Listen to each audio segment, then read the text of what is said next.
नमस्कार दर्शक बंधु शुभ संध्या चलून जाना आज संध्यार खबर कौन रही पूर्व आपण मैंने जिलार नाम लिखिदेवे जहाँफल प्रतिदिन आपण जिलार खबर और अन्य खबर देखिपारे। चलतु खबर उपर नजर पकड़ा।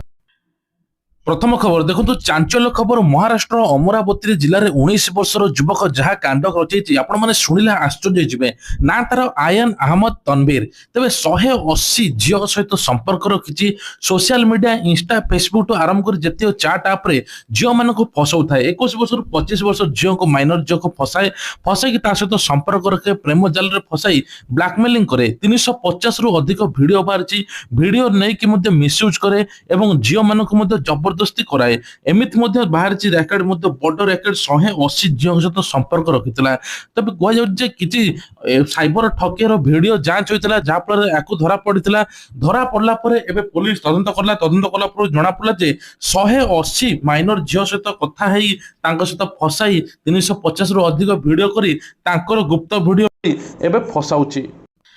परवर्ती खबर एणिकी गाड़ी किणवा बेले पार्किंग सुविधा अच्छी कि नहीं तार प्रमाण देवाई पड़ो। गाड़ी पंजीकरण समय पार्किंग सर्टिफिकेट देवाई पड़ो। पार्किंग सुविधा नथिले बेसरकारी गाड़ी किणवा अनुमति मिलिबो नाही। सरकार सबु सहरांचल जारी करिथिबा चिठा पार्किंग नीति एभली कड़ा निष्पत्ति नैचंती। गृह निर्माण नगर उन्नयन विभाग पक्षर एक चिठा पार्किंग नीति बा अर्बन पार्किंग पुलिस अणा जाइछि। आसंता 28 तारिख भितर चिठा नीति उपरे अभियोग प्रस्ताव देवाई कहुଯାଇଛି। 2017-18 मसीह राज्य में 91 लाख गाड़ी थिला 2024-25 में 1.5 कोटी पहुंचीला आ 6 वर्ष भितर एवं 65% बढ़ीगला। तो प्रत्येक घरे गोटे कि दीटा नुहे तीन कार देखा मिलूँ तेणु पार्किंग व्यवस्था कले गाड़ी किणवे नहले किणिपारे नहीं। परवर्ती खबर राज्य में प्रबल खरा गुड़गुड़ी थरुचे सारा ओडिशा। तेबे किछि दिन तले राज्य तापमात्रा हु हु हो बढ़ी चलीता 15टी जिले में 40 डिग्री टपी जाइछि। मयूरभंज केन्दुझर बालेश्वर में प्रबल खरा देखा मिली सेपटे गुड़गुड़ी अस्तव्यस्त हो पड़ुछि जीवन। राति हेले वर्षा पवन होउछि जहाँफल सामान्य आश्वस्ति मिलुछि। आज पश्चिम ओडिशा रे किछि स्थान 45 डिग्री पारद छुईला। तेबे बलांगीर झारसुगुड़ा संबलपुर सोनपुर ग्रीष्म प्रभाव प्रबल होता कंटा बाजी पारद 42 डिग्री छुईला। सेपटे 17 तारिख में किछि जिले में वर्षा हो। मयूरभंज केन्दुझर बालेश्वर घड़घड़ी सहित वर्षा हेब 17 तारिख में। गंजाम गजपति रायगड़ा कोरापुट मालकानगिरी में 18-19 तारिख में वर्षा संभावना अच्छी कहुछि।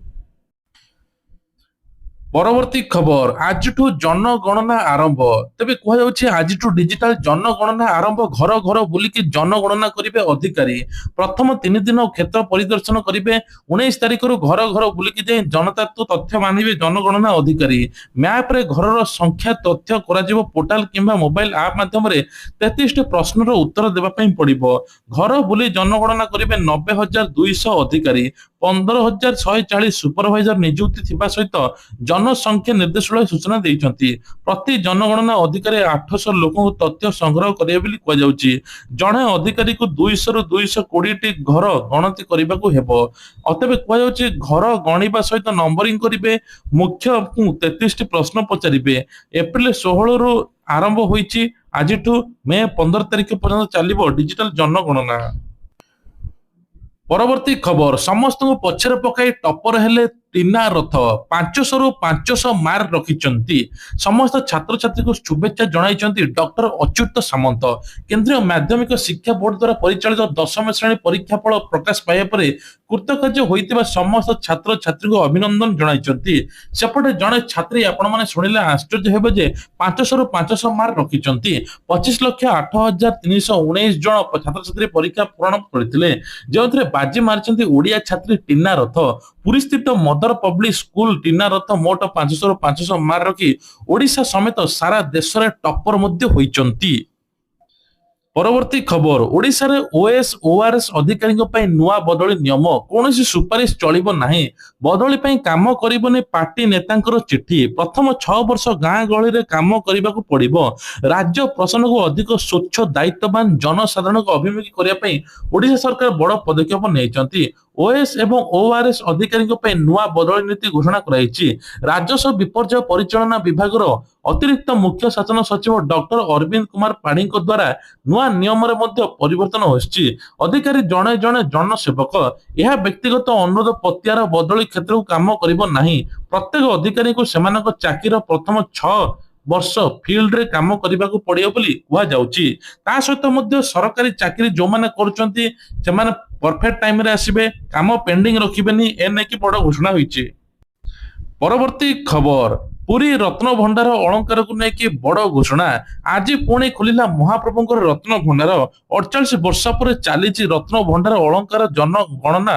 ତେବେ କୁହାଯାଉଛି ଯେ ତୃତୀୟ ପର୍ଯ୍ୟାୟରେ ରତ୍ନ ଭଣ୍ଡାର ଖୋଲିଥିବା ବେଳେ ଆଜି ହେଉଛି ଭିତର ରତ୍ନ ଭଣ୍ଡାର ଗଣତି ସମୟ ଦିବସ।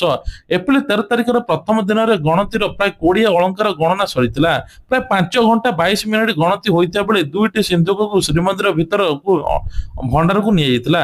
ତେବେ ଏସପି ଅନୁଯାୟୀ ସୁନା ଅଳଙ୍କାର ଗୁଡିକ ହଳଦିଆ ମୁଣିରେ, ରୂପାକୁ ଧଳା ମୁଣିରେ, ଅନ୍ୟାନ୍ୟ ରତ୍ନକୁ ନାଲି ମୁଣିରେ ରଖିବା ପରେ ଏହାକୁ ଷ୍ଟିଲ ବାକ୍ସରେ ରଖାଯାଇ ସିନ୍ଦୁକ ଭିତରକୁ ନିଆଯାଇଥିଲା।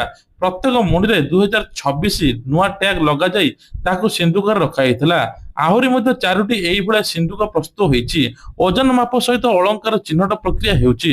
ଚିହ୍ନଟ ସମ୍ପୂର୍ଣ୍ଣ ହେବା ପରେ 1978 ତାଲିକା ଅନୁଯାୟୀ କ୍ରମିକ ସଂଖ୍ୟା ମେଳ କରାଯାଇ ପୂର୍ବବର୍ତ୍ତ ସୁପରଭାଇଜିଂ ଟିମ୍ ବା ହ୍ୟାଣ୍ଡଲିଂ ଟିମର ଉପସ୍ଥିତିରେ ଗଣତି କାର୍ଯ୍ୟ ହେଉଛି। ଆଜିଠାରୁ 18 ତାରିଖ ପର୍ଯ୍ୟନ୍ତ 3 ଦିନ ଚାଲିବ ଗଣତି କାର୍ଯ୍ୟ। ପରବର୍ତ୍ତୀ ଖବର, ବଢିବ ଲୋକସଭା ଆସନ ସଂଖ୍ୟା। 543ରୁ ଆସନ ସଂଖ୍ୟା ବୃଦ୍ଧି ହେବ 850। ତେବେ ଏ ନେଇକି ସମ୍ବିଧାନ ସଂଶୋଧନ ବିଲ୍ ପାରିତ କରିବାକୁ ସରକାର ପାଖରେ ଆବଶ୍ୟକ ସଂଖ୍ୟା ନାହିଁ। ତେଣୁ ସବୁ ଦଳର ସହଯୋଗ ଲୋଡି ପୂର୍ବରୁ ଚିଠି ଲେଖିଛନ୍ତି ପ୍ରଧାନମନ୍ତ୍ରୀ ନରେନ୍ଦ୍ର ମୋଦି। ବିରୋଧୀ ଦଳଗୁଡିକ ମହିଳା ସଂରକ୍ଷଣ ସମର୍ଥନ କରୁଥିଲେ, କିଛି ପ୍ରସଙ୍ଗରେ ଆପତ୍ତି ଉଠାଇଛନ୍ତି। ସେପଟେ ଲୋକସଭାର ସିଟ୍ ସଂଖ୍ୟା ବଢିଲେ ସଂସଦର ଉତ୍ତର ଭାରତରେ ମଧ୍ୟ ରାଜ୍ୟ ଗୁଡିକର ପ୍ରତିନିଧିକା ଅଂଶ ବଢିବ ଏବଂ ଜନସଂଖ୍ୟା ନିୟନ୍ତ୍ରଣ ସଫଳ ଦିଗରେ ଭାରତୀୟ ରାଜ୍ୟ ଗୁଡିକର ପ୍ରତିନିଧିତା ଅଂଶ କମିବ। ସେପଟେ 543 ଆସନ ସଂଖ୍ୟା ବୃଦ୍ଧି ହେବ 850। 2029 ସାଧାରଣ ନିର୍ବାଚନ ପୂର୍ବରୁ ବୃଦ୍ଧି ହେବ ଏହି ସିଟ୍ ସଂଖ୍ୟା ବୋଲି କୁହାଯାଉଛି। ପରବର୍ତ୍ତୀ ଖବର, ପୁରୀ ସାକ୍ଷୀ ଗୋପାଳ କଲେଜ ଛକ ନିକଟରେ ବୋମା ମାଡ଼। ତଦନ୍ତ ଆରମ୍ଭ କରିଛି ପୋଲିସ। 2ରୁ ଅଧିକ ବୋମା ହୋଇଛି ବୋଲି ସୂଚନା ମିଳୁଛି। ସାକ୍ଷୀ ଗୋପାଳ ଥାନା ପୋଲିସ ଏବେ ତଦନ୍ତ କରୁଛି। ବ୍ରହ୍ମପୁର ବଡବଜାର ଶ୍ରୀ ରାମନଗର ଶାନ୍ତିମାର୍ଗ 2ୟ ଗଳିରେ ଗତକାଲି ରାତିରେ ମଧ୍ୟ ଘଟଣା ଘଟିଥିଲା। ଜଣେ ଆଇନଜୀବୀକୁ ଟାର୍ଗେଟ କରି ବୋମା ମାଡ଼, ପଥର ମାଡ଼ ହୋଇଥିଲା। ଆଇନଜୀବୀ ମହେଶ ତ୍ରିପାଠୀ ବୋଲି କୁହାଯାଉଛି। ତେବେ ରାଜଧାନୀଠୁ ଆରମ୍ଭ କରି ସବୁଆଡେ ଏବେ ବୋମା ଧମକ ମିଳୁଛି, ଯାହାଫଳରେ ପୋଲିସ ଏବେ ମଧ୍ୟ ତଦନ୍ତ ଚଳାଇଛି। ପରବର୍ତ୍ତୀ ଖବର ଅଛି, ମେ ପହିଲାରୁ ବନ୍ଦ ଭିତରକନିକା। ବଉଳା କୁମ୍ଭୀର ଆନ୍ତୁଳିଶାଳ ଭାବେ ପରିଚିତ ଭିତରକନିକା ଜାତୀୟ ଉଦ୍ୟାନ ଆସନ୍ତା ମେ ପହିଲାରୁ ବନ୍ଦ ରହିବ। ଏବେ କୁମ୍ଭୀର ପ୍ରଜନନ ଋତୁ ସମୟ ଆରମ୍ଭ ହୋଇଛି। ନଦୀ ନାଳମାନଙ୍କରେ କୁମ୍ଭୀରମାନେ ବସା ବାନ୍ଧି ଅଣ୍ଡା ଦେବେ।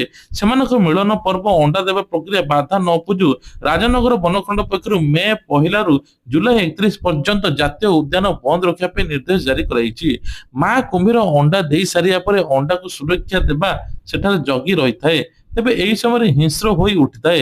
ତେଣୁ ଏହି ସମୟ ମଧ୍ୟରେ ପର୍ଯ୍ୟଟକ ମାନଙ୍କୁ ଭିତରକନିକା ଭିତରକୁ ଯିବା ପାଇଁ ନ ଆସିବା ପାଇଁ ମଧ୍ୟ ବାରଣ କରାଯାଇଛି।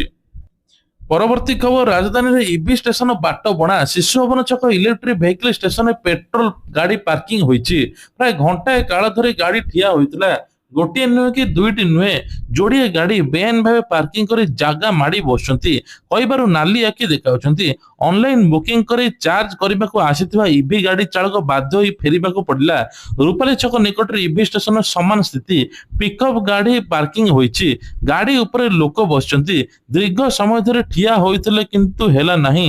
ତେବେ ଏ ନେଇକି ମଧ୍ୟ କୁହାଯାଇଛି ଯେ ମନ ଇଚ୍ଛା ଗାଡି ପାର୍କିଂ କଲେ ତାଙ୍କ ଉପରେ ନିଆଯିବ ଦୃଢ କାର୍ଯ୍ୟାନୁଷ୍ଠାନ। ଅନଲାଇନ ବୁକିଂ ହେଉଛି ଚାର୍ଜିଂ ପାଇଁ କିନ୍ତୁ ଜାଗା ମିଳୁନାହିଁ। ଏ ନେଇକି କହିଛନ୍ତି କୌଣସି ପ୍ରକାର ବେଆଇନ ପାର୍କିଂ ହେବ ନାହିଁ। ପ୍ରତିଟି ଷ୍ଟେସନରେ 3ଟି ଚାର୍ଜିଂ ପଏଣ୍ଟ ରହିଛି। ଗୋଟିଏ ଫାସ୍ଟ୍ୟାଗ, ଅନ୍ୟଟି ସ୍ଲୋ ଚାର୍ଜିଂ ପଏଣ୍ଟ ରଖାଯାଇଛି। ଇଭି ଚାର୍ଜିଂ ଜାଗାରେ ପେଟ୍ରୋଲ ଗାଡି ପାର୍କିଂ ହେଲେ ତାଙ୍କ ଉପରେ ଦୃଢ କାର୍ଯ୍ୟାନୁଷ୍ଠାନ ନିଆଯିବ, ଫାଇନ ମଧ୍ୟ ଆଦାୟ କରାଯିବ। ତେବେ ଇଏ ଥିଲା ଆଜି ସନ୍ଧ୍ୟାର କିଛିଟା ଗୁରୁତ୍ୱପୂର୍ଣ୍ଣ ଖବର। ଖବରଟି ଭଲ ଲାଗିଥିଲେ ନିଶ୍ଚୟ ଲାଇକ୍ କରିବେ, ଚ୍ୟାନେଲରେ ନୂଆ ଥିଲେ ସବସ୍କ୍ରାଇବ କରିଦେବେ।